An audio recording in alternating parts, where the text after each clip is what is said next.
চিতই পিঠা কিন্তু এরকম একটা পিঠা, এটা কিন্তু সবকিছুর সাথে খুব ভালো মানায়। যেমন ধরো ভর্তা দিয়ে খেতে খুব ভালো লাগে। আবার গরুর মাংস, হাঁসের মাংসের ঝোল দিয়ে খেতেও কিন্তু অনেক মজা লাগে। আর এইভাবে নারকেল দুধ মিঠাই দিয়ে রান্না করলে তো আরো বেশি মজা লাগে। তোমরা কে কিভাবে খেতে পছন্দ করো সেটা কিন্তু অবশ্যই জানাবা। তো আমি আজকে হচ্ছে যে মিঠাই দিয়ে রান্না করব। এই মিঠাইগুলো কিন্তু আমি অনলাইন থেকে একদম অথেন্টিক মিঠাই অর্ডার করে আনলাম।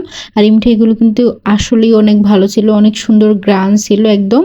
তো আমি এখন মিঠাইগুলো ছুরির সাহায্যে ছোট ছোট করে কেটে নিচ্ছি আর কি, এভাবে, যাতে মিঠাইগুলো খুব তাড়াতাড়ি আর কি হচ্ছে যে গলে যায়। তারপর আমি চুলাতে হচ্ছে অল্প করে পানি দিয়ে মিঠাইগুলো দিয়ে দিব। এখন দিয়ে এগুলাকে ভালো করে একটু নেড়ে চেড়ে নিব আর কি। দেখো আমি ছুরির সাহায্যে নাড়লাম কিন্তু। তারপর দিয়ে দিব হচ্ছে যে এখানে নারকেল, যখন মিঠাইটা একটু হয়ে যাবে আর কি, তারপর দিয়ে দিব এখানে নারকেল। আর চিতই পিঠার সাথে নারকেল দিলে কিন্তু এইভাবে খেতে অনেক বেশি মজা লাগে। নারকেলটা যখন হালকা একটু হয়ে যাবে আর কি, তখন দিয়ে দেব দুধ। আমি এখানে 1 কেজি পরিমাণ গরু দুধ অ্যাড করছি। আর এখানে দুধ বেশি করে দিলে পিঠাটা কিন্তু হচ্ছে যে খুব ভালোভাবে ভিজবে, মানে নরম হবে আর কি, এজন্য।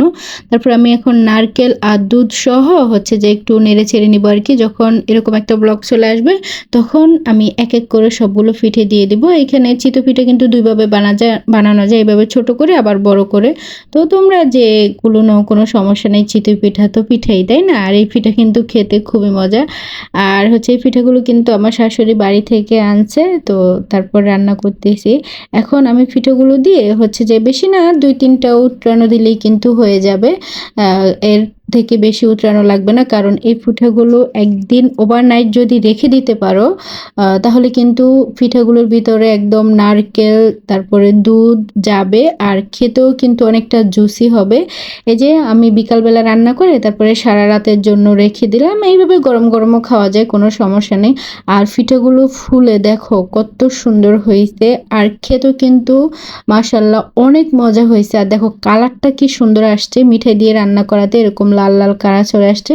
এই তো তারপরের দিন সকালবেলা আমি 2টা নিয়ে নিলাম।